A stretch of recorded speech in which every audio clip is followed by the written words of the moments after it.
Pagi anak-anak, kembali bersama Pak Fajar. Kita akan bercerita tentang kerajaan Babylon yang kembali berkuasa setelah kemarin mereka cukup kita bisa sebut cukup hancur karena kerajaan Assyria mengambil alih. Nah, sekarang Babilonia mengambil alih kekuasaan lagi.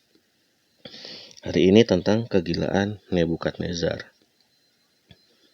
Jadi setelah Asurbanipal wafat, Assyria itu tidak sekuat yang dahulu dan mereka akhirnya berhasil dikalahkan oleh bangsa Babylon.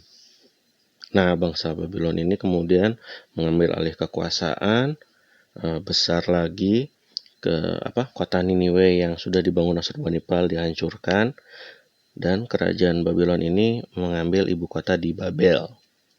Rajanya adalah Nebukadnezar.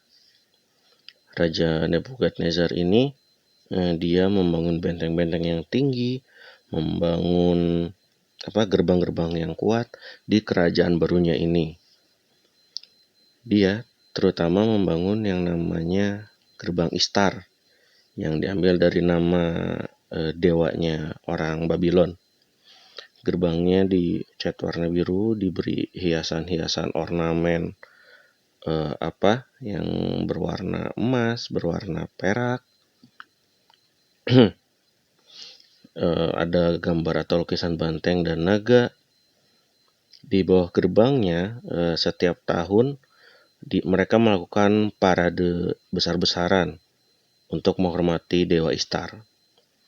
Nah, gerbang ini sangat terkenal di sepanjang kekaisaran Nebukadnezar. Nebukadnezar ini juga terkenal sebagai Nebukadnezar yang agung. Tapi ia bukanlah seseorang yang bahagia karena pernah tercatat tentang suatu peristiwa yang disebut kegilaan Nebukadnezar. Nah, ini juga tertulis di kitab Daniel ya. Karena begini, suatu hari si Raja Nebukadnezar ini sedang berjalan-jalan di istana. Dia lalu melihat sekitarnya, wah kerajaan aku besar, indah.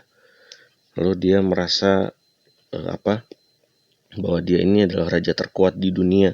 Tidak ada yang lebih besar dari dia, termasuk Tuhan. Setelah itu terdengar suara dari surga. Nebukadnezar, kau terlalu sombong. Kau pikir kau lebih besar dari Tuhan Allah. Sekarang hukumanmu, kamu akan bertingkah laku seperti binatang, makan rumput seperti sapi, hingga kau mengakui bahwa Allah lebih besar dan lebih berkuasa. Nebukadnezar akhirnya menjadi gila.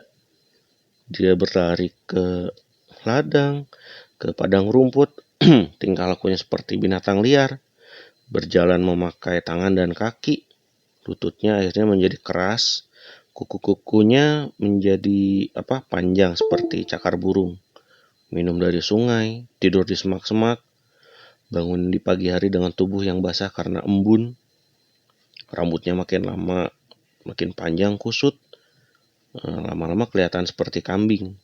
Dia makan rumput seperti sapi. Nah, rakyatnya lama-lama melihat dan, loh, ini apa yang terjadi dengan raja kita ya? Dia sudah gila. Hingga pada suatu titik, Nebukadnezar memandang ke langit, aku bukan Tuhan, aku hanya manusia. Tuhan lebih berkuasa dariku. Setelah itu Nebukadnezar waras lagi, sehat lagi, kesadarannya kembali lagi. Dia berjalan normal dengan dua kaki. Dia melihat sekelilingnya dan dia menyadari bahwa dia adalah Raja Babilonia, bukan seekor binatang. Dia kembali ke istananya di Babilonia, memerintah rakyatnya, namun dia tidak pernah lagi mengatakan bahwa dirinya adalah Tuhan. Dia sadar bahwa dia adalah manusia. Sehebat-hebatnya manusia, dia tidak akan lebih besar dari Tuhan Sang Pencipta.